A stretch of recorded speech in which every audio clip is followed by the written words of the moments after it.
Good morning, dear students. In the previous lecture, we have discussed about the male reproductive systems, and in the male reproductive system, we have discussed about various organs and its function as well as locations. These organs will be working in a coordinated way for the process of spermatogenesis and releasing the sperms. These sperms are being released out of that urethral orifice that was present at the tip of the penis. And therefore, they will be releasing the fluid which is known as the semen. So first we will have a look on the semen. So what is semen? Semen is actually a combination of the secretion from various glands along with the sperms. So secretion of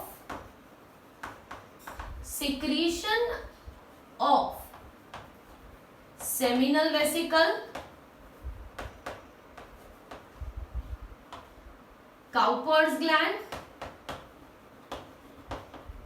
and the third, that is prostate gland,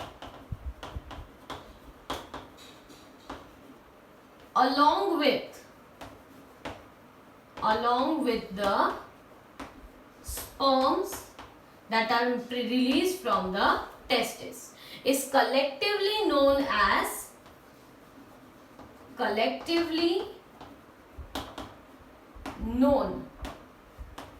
the semen. तो जब हम सीमेन की बात करते हैं तो सीमेन क्या होता है? It is actually secretion from all the three accessory glands, seminal vesicle, Cowper's gland और prostate gland के secretions, when they are combined with the sperms, collectively it is known as semen. इसके साथ साथ हमने और एक टर्म पढ़ा था, seminal plasma, right? The secretion of only the glands without the sperms is called seminal plasma. मतलब सीमेन में जो फ्लूइड पार्ट है, सेल्स को रिमूव कर दो, जो फ्लूइड पार्ट है उसे क्या कहेंगे? सेमिनल प्लाज्मा कहेंगे, और सेल्स और सिक्रीशन कलेक्टिवली क्या कहेंगे? सीमेन कहेंगे.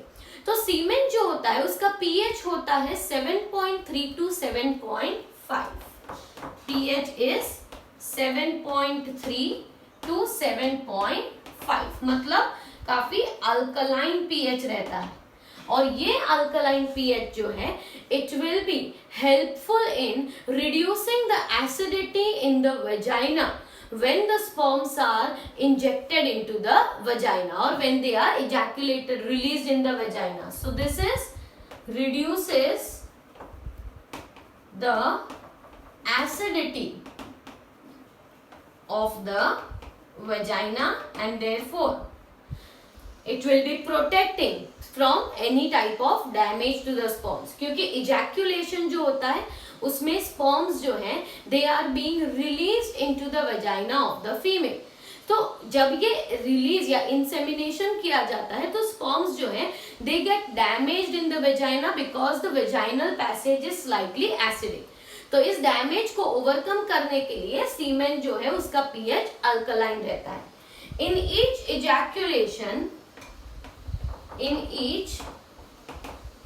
ejaculation which is nearly 2 to 3 ml, right?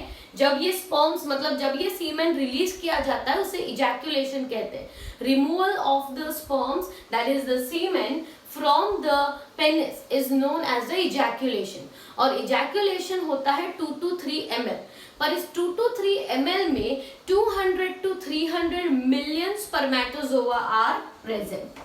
So 200 to 300 million spermatozoa. 200 to 300 million spermatozoa are present. अब इतने स्पर्मेटोजोआ तो हैं, but out of them 60% of sperms have normal shape and size. Out of all the sperms which are released, all the sperms are not mature.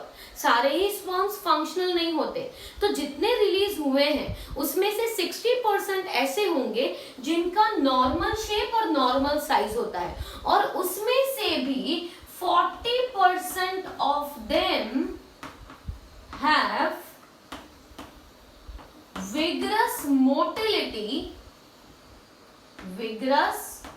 motility for fertilization, for the process of fertilization। मतलब 60% जो sperms है उनके normal shape और size है, और 60% में से 40% ही ऐसे हैं जिनकी रैपिड मोटिलिटी है, जिसकी वजह से फर्टिलाइजेशन पॉसिबल होता है। So that was a brief discussion about the semen. Now we talk about the hormonal regulation of the male reproductive system. तो मेल रिप्रोडक्टिव सिस्टम का जो हार्मोनल रेगुलेशन है उसकी अगर हम बात करें तो हमारे जो मेल रिप्रोडक्टिव सिस्टम है उसका growth, right, growth, function and maintenance of the reproductive system is being done by the hormonal method.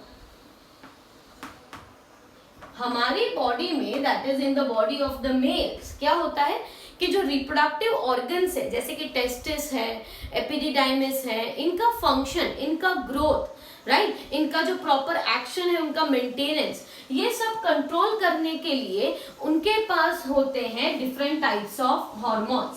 So hormones play a very important role in making functional a male reproductive system. तो ये hormones कौन से होंगे? तो हमें पता ही है that the master gland that is present is known as the hypothalamus, right. तो हाइपोथैलेमस जो है that will be releasing the hormone known as gonadotropin releasing hormone. What does hypothalamus release? GnRH, which stands for gonadotropin releasing hormones. These gonadotropin releasing hormones will be stimulating the anterior pituitary gland, stimulating the anterior pituitary gland. This anterior pituitary gland will be releasing two hormones, LH and FSH. anterior pituitary gland के दो hormones हैं, LH and FSH. LH is known as luteinizing hormone, FSH is known as follicle stimulating hormone. The LH is also known as ICSH, that is interstitial cell stimulating hormone. Interstitial cell is the another word for Leydig cells.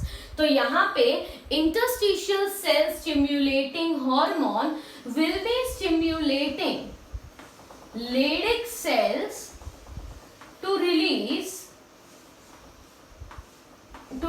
the hormone testosterone, जिसे हम कहते हैं male androgen. तो anterior pituitary जो है it will be releasing LH, जिसे कहा जाता है ICSH, interstitial cell stimulating hormone, और ICSH जो है वो लेडिक सेल्स को स्टिमुलेट करता है टू रिलीज द टेस्टोस्टेरॉन, जबकि FSH जो है this will be stimulating which cells, Sertoli cells. And these Sertoli cells actually produce two types of proteins, that is ABP, that is known as androgen binding protein. Androgen binding protein, it will be concentrating the testosterone in the seminiferous tubule. It will be concentrating, मतलब जो testosterone है उसकी concentration को ये increase करता है, और जब टेस्टोस्टेरॉन का कंसंट्रेशन इंक्रीज होता है तो स्टिम्युलेट होता है द प्रोसेस ऑफ स्पर्मेटोजेनेसिस। मतलब सेमिनिफेरस ट्यूब्यूल्स में ये टेस्टोस्टेरॉन का लेवल बढ़ा के रखता है, जिसकी वजह से spermatogenesis process can be enhanced. और इनहिबिन जो है Inhibin, it is a protein, a hormone that will inhibit the FSH. Inhibit the FSH. मतलब जब स्पर्मेटोजेनेसिस को रिड्यूस कर देना है, प्रोसेस को थोड़ा हॉल्ट कर देना है, तो क्या रिलीज होता है? इनहिबिन. मतलब यहाँ पे LH और ICSH जो है, they stimulate Leydig cells to release testosterone, whereas the FSH will be stimulating Sertoli cells to release ABP और inhibin. अगर ABP रिलीज हो रहा है मतलब टेस्टोस्टेरोन का कंसंट्रेशन बढ़ता जाएगा और साथ साथ में स्पर्मेटोजेनेसिस होता जाएगा. पर अगर स्पर्मेटोजेनेसिस बहुत ज्यादा हो गया है तो यहाँ पे ये रिलीज करेगा इनहिबिन, जो FSH को इनहिबिट कर देगा. मतलब यहाँ पे से FSH जो है वो हो गया इनहिबिट, और FSH इनहिबिट हो जाने पर क्या हो जाएगा कि प्रोसेस जो है स्पर्मेटोजेनेसिस का वो डिक्रीज हो जाएगा, और सर्टोली टेस्टोस्टेरोन का कंसंट्रेशन अगर बढ़ जाएगा तो it will inhibit the ICSH. तो इनहिबिट करने पर ICSH जो है that will stop it's activity और ये हार्मोन रिलीज होना बंद हो जाएगा. So in this way there will be the hormonal regulation of the male reproductive system. In the next class we will discuss about the female reproductive system.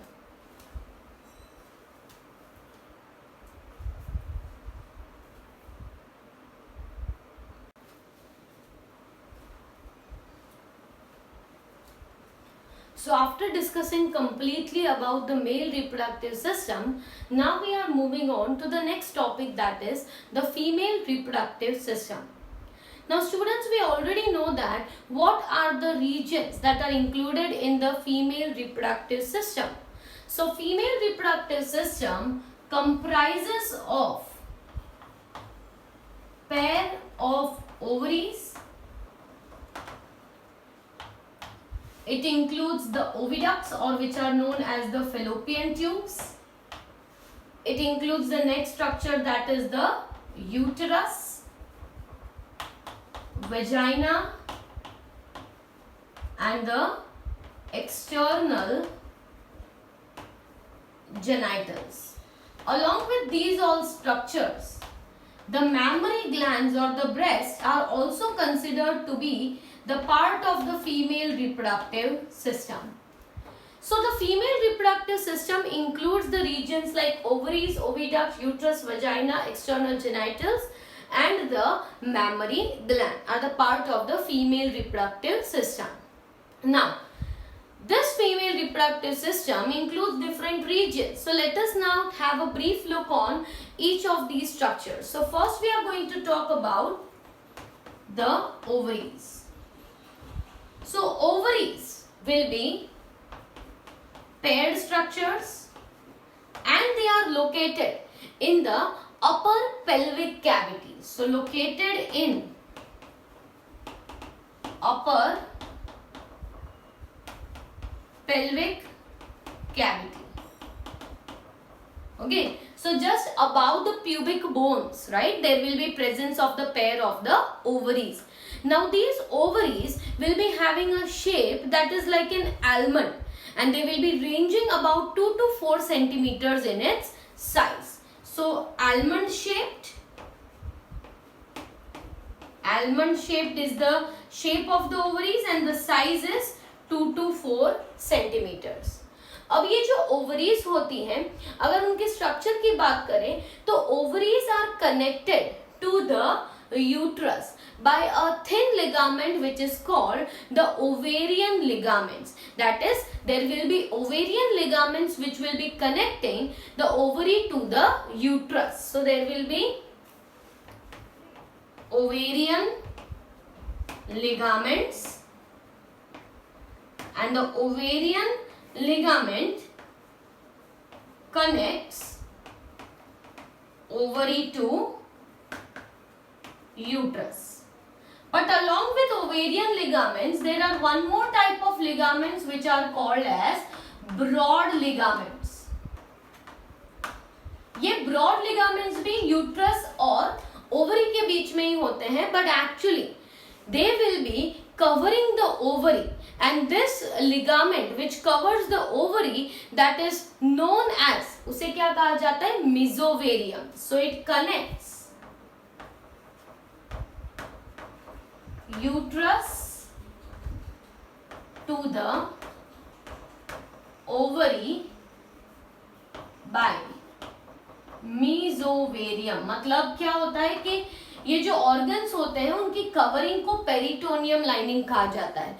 तो uterus से peritoneal lining जो है वो extend होके ovary को भी अपने में कवर कर लेता है। तो ऐसे एक एनक्लोज्ड स्ट्रक्चर उसे कहा जाता है मीजोवेरियम, right. And मीजोवेरियम is nothing but it is the visceral peritoneum present in the body. मतलब पेरिटोनियम क्या होता है? Fold of our body, right. तो बॉडी में अंदर की तरफ जो फोल्ड्स होते हैं उनमें से एक फोल्ड जो है वो ओवरी को थोड़ा बहुत एनक्लोज कर लेता है। So that is known as the mesovarium. Now if you talk about the structure of ovaries, तो ओवरीज का जो सबसे बाहर लाइनिंग होता है, this lining is visceral peritoneum, that is mesovarium, right. पर उसके बाद जो सबसे पहला लेयर आता है उसे हम क्या कहते हैं? Germinal epithelium. So ovaries are lined up by, सबसे बाहर तो लाइन अप क्या है? मीजोवेरियम, जिसे हम कहते हैं विसरल पेरिटोनियम। पर विसरल पेरिटोनियम के बाद अगर देखा जाए तो कौन सा लेयर है? It is lined up by cuboidal cells, जिसे हम कहेंगे germinal epithelium. So it is lined up by the germinal epithelium. और जर्मिनल एपिथेलियम के सेल्स शेप में कैसे होते हैं? Cube like, okay. Germinal epithelium के बाद the next layer which is covered, the next layer is tunica albuginea। और ये जो tunica albuginea है that will be a layer of connective tissue। तो पहला लेयर होता है जर्म सेल्स का, और जर्म सेल्स के बाद जो नेक्स्ट लेयर होता है आफ्टर द जर्मिनल एपिथेलियम उसे कहते हैं ट्यूनिका एल्ब्यूजिनिया। और ये जो ट्यूनिका एल्ब्यूजिनिया लेयर है, इसके बाद जो पूरा रीजन है उसे हम क्या कहेंगे? After it is the region of the stroma. और स्ट्रोमा के दो पार्ट्स होते हैं, that is inner part is called as medulla and outer is known as the cortex, right? If you again look at the diagram, आपको शायद याद आ जाएगा कि एक जो है ओवरीज में सबसे बाहर जो रहेगा that will be the germinal epithelium, और फिर आ जाएगा ट्यूनिका एल्ब्यूजिनिया। और ट्यूनिका एल्ब्यूजिनिया के बाद ये पूरा जो रीजन है इसे हम क्या कहेंगे? स्ट्रोमा। स्ट्रोमा में दो पार्ट्स हैं, अंदर कॉर्टेक्स, अंदर मेड्यूला होता है, और बाहर जो रीजन है वो है कॉर्टेक्स। अब ये जो ओवरीज है उनके अंदर प्रेजेंट होते हैं ओवेरियन फॉलिकल्स अलग अलग डेवलपमेंटल स्टेजेस में। So each ovary has presence of, there is presence of oogonia, there is presence of oogonia, but no new oogonia are added after birth, after the birth।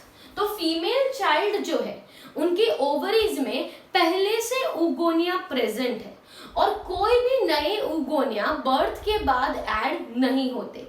ये सारे oogonia develop कैसे हुए हैं? By the process of mitosis. Mitosis करते करते बहुत सारे oogonia बने हैं, and these some oogonia will be developing into a primary oocyte। तो प्राइमरी oocyte कब कहा जाता है? when a primary oocyte will be surrounded by a single layer of follicular cells, तो उसे हम क्या कहेंगे? Primary follicle. उसे हम कहेंगे प्राइमरी फॉलिकल, ठीक है। ओवरी के अंदर बहुत सारे oogonia होते हैं जो माइटोसिस से बने हैं। अब ये जो oogonia है वो माइटोसिस से ही एक और स्ट्रक्चर बनाता है, मतलब oogonia में से बनता है प्राइमरी oocyte। पर प्राइमरी oocyte जो है वो एक प्राइमरी फॉलिकल में है। तो फॉलिकल क्या है? तो यहाँ पे जब फॉलिकुलर सेल्स का एक लेयर होता है जिसके अंदर oocyte प्रेजेंट है, मतलब this will be the primary oocyte, और उसके सराउंडिंग जो सिंगल लेयर है सेल्स का उसे क्या कहेंगे, फॉलिक्यूलर सेल्स। इस स्ट्रक्चर को primary oocyte and the follicular cells together will be forming the structure called primary follicle।